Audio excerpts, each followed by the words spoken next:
once the clients see all the support for a position, uh, they usually start to see like, okay, great, my general CPA just hasn't went deep enough into the rabbit hole to figure this out, and they usually get comfortable with it from there. So, and then also just like when I say from a coaching perspective, it's putting this information, is setting us like presenting this information in a way that makes sense, and then kind of talking through their objections, if you will.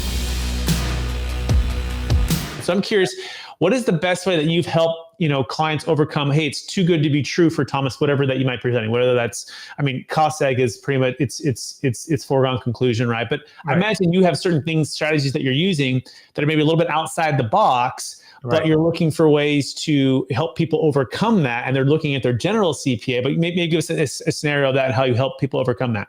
Yeah, right. So 100%. So it's been education and a combination of education and coaching. So what I mean by education, it's showing the citations for the regulations, the tax code, and the tax court cases that support this position. So that they understand, hey, look, while yes, your general CPA may not have went down this rabbit hole far enough to find all of this stuff, it does exist, and here's all the support for it. So usually once the clients see all the support for a position, they usually start to see like, okay, great, my general CPA just hasn't went deep enough into the rabbit hole to figure this out, and they usually get comfortable with it from there. So, and then also just like when I say from a coaching perspective, it's putting this information, is setting us like presenting this information in a way that makes sense, and then kind of talking through their objections, if you will, which are mostly concerns about risk for the most part, or how it might apply to their situation. So the combination of those two things has gone a long way. And I can't, the citations and having that support ready can't be understated there.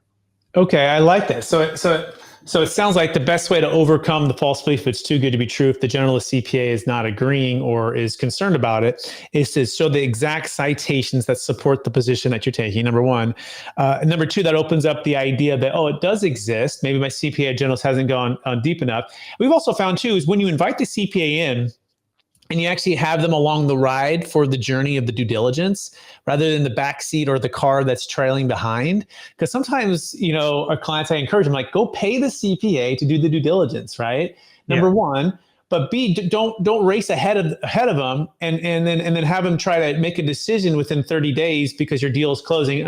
What we do is for the capital gains tax solutions, it ends up being multi-million-dollar exits, big tax bills, big opportunities, which we'll talk about here in a minute, how you're helping clients solve all that. But it's that window of how you invite them in.